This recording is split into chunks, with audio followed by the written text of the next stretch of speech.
In just the last 40 years, the Earth has lost more than 50% of its total biodiversity. These numbers are beyond alarming. Large-scale preservation of the natural world has helped to slow down this travesty, and in many nations, it has proved to be a powerful economic engine. Hello and welcome to Doing Business in Rwanda. I'm Ridhima Shukla. This episode brings you a detailed summary of the ongoing conservation efforts in Rwanda and its symbiotic relationship with profitable economics.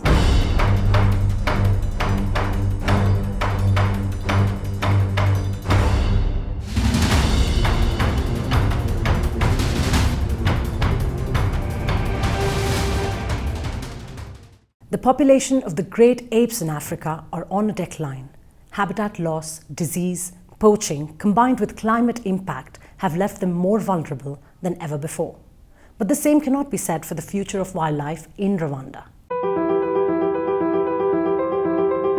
The heart of Rwanda's tourism industry, the majestic mountain gorillas numbers have risen from 242 in the 1980s to 604 in 2020 as a direct result of the nation's conservation policy, which the nation celebrates proudly every September under the name Kwita Izina. It will be 17th Kwita Izina. It's a virtual event celebrated virtually throughout, and everyone globally will be able to actually view it. We are naming about 24 baby gorillas, and that means eco-namers that will be giving names to these baby gorillas. Kwita Izina does not only celebrate tourism, but Kwita Izina also celebrates our conservation efforts, starting with mountain gorillas, the strides that we've achieved in their conservation, but also other wildlife and their habitat. The success of gorilla conservation in Rwanda shows the good that can be achieved through active community participation and the right partnerships.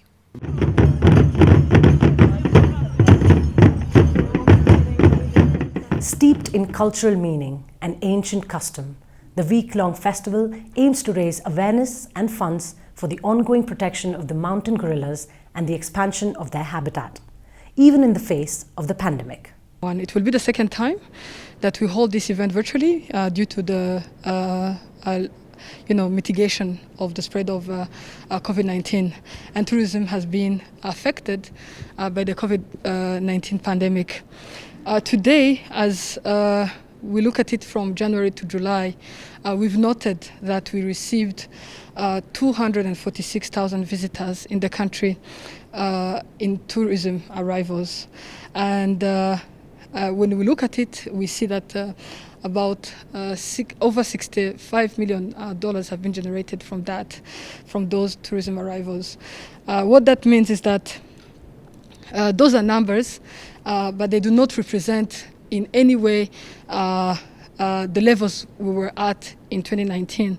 Rwanda's tourism revenue increased by 17% from $425 million in 2018 to $498 million in 2019.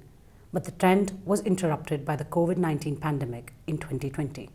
Of course, Rwanda did not fall out of the trap, just like the rest of the world. In terms of tourism, it dropped by about 71%, and that, of course, affected conservation in particular, being that conservation relies on the generation of tourism revenues are the only single source that funds its projects. Of course, that was a huge hit. Experts say that one habituated mountain gorilla in Rwanda can indirectly generate up to $3 million during its lifetime from tourism alone. In fact, gorilla trekking accounted for 14% of the $498 million the country earned from the tourism and hospitality sector in 2020. With actually 10% that initially is invested directly into communities. Out of 96 projects that were planned, we were able to only implement 5. So you can feel the loss and how that impacts back to conservation. A community that is not actually receiving or incentives from tourism does not respond to conservation.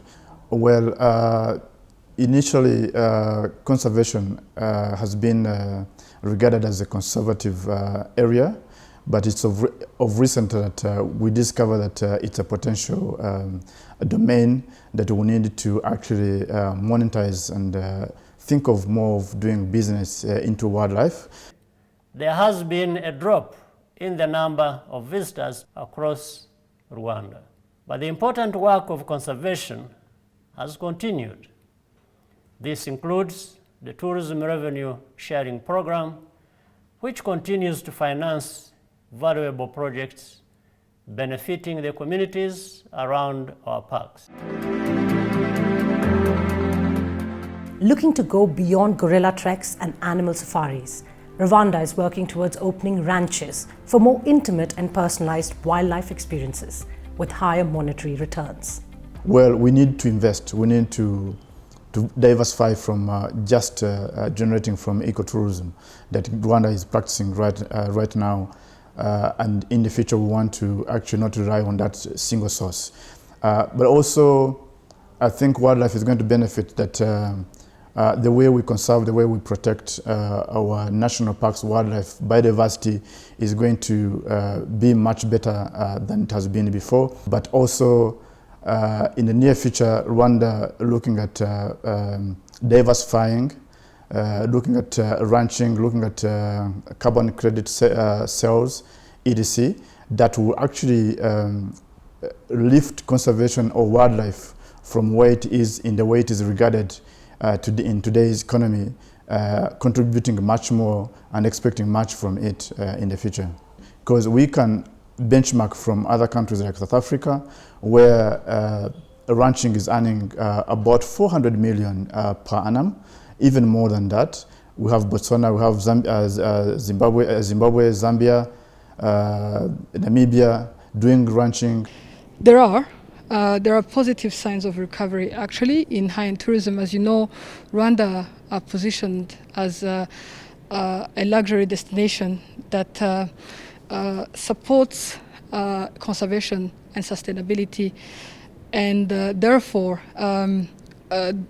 we continue to receive responsible tourism. And as trends show, I think one of the presenters did mention it, high-end tourism also showing signs of recovery, at least 15% over the other segments, in addition to mice.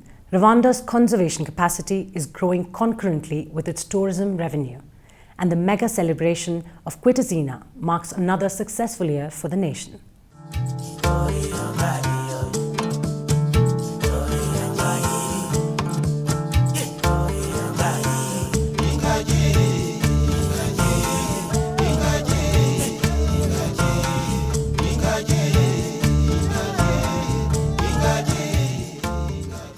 Congratulations on your 2021 Kwita Izina ceremony. And thank you for all that you do to ensure that the mountain gorillas are here for the world to enjoy, now and in the future. On this special day, I'm honored to name a baby gorilla in this year's Kwita Izina ceremony. I walked into the forest around 15 years ago. I was extremely impressed by the gorilla naming ceremony, and it's something that I carry deep into my heart. Thank you so much. I would like to thank the communities, researchers, conservationists, and many others in Rwanda working to protect these majestic animals. As we know, living through difficult times, it's so important that we promote a savings culture. The survival of gorilla infants depend largely on the care and nurture from their mothers. I can't wait to visit Rwanda and see baby Mubyeyi in her natural habitat in the Volcanoes National Park. The baby I will be naming comes from the Pablo family, and the name I'm giving him is Rudakagora. This name means resilient and is here attributed to a baby gorilla to celebrate the determination and bravery of the Rwandan people. I can't wait to visit Rwanda again.